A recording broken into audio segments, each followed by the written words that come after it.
இது குறித்தான கூடுதல் விவரங்களை செய்தியாளர் வசந்த் வழங்க கேட்கலாம். வணக்கம் வசந்த், என்ன நடந்தது? முழு விவரங்களை பதிவு பண்ணலாம். வணக்கம். ஹைதராபாத்தில் இருந்து திருப்பதி சென்ற விமானம் தொழில்நுட்ப கோளாறு காரணமாக சென்னையில் தரையிறக்கப்பட்டுள்ளது. அதாவது தெலுங்கானா மாநிலம் ஹைதராபாத்தில் இருந்து ஆந்திரா மாநிலத்திற்கு 169 பயணிகளுடன் இண்டிகோ ஏர்லைன்ஸ் பயணிகள் விமானம் புறப்பட்டு வந்து கொண்டிருந்தது. இந்த விமானம் திருப்பதி வானிலையில் சென்று கொண்டிருந்த பொழுது தொழில்நுட்ப கோளாறு காரணமாக திருப்பதியில் தரையிறங்க முடியாத நிலை ஏற்பட்டது.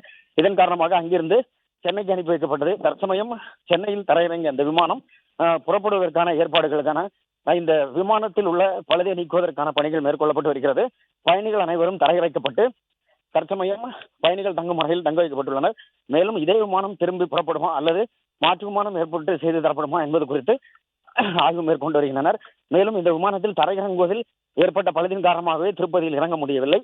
மேலும் சென்னையில் பத்திரமாக தரையிறக்கப்பட்டதன் மூலம் பயணிகள் அனைவரும் உயிர் பிழைத்தனர்.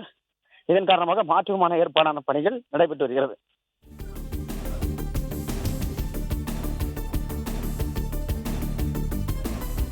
விவரங்களுக்கு நன்றி வசந்தன்.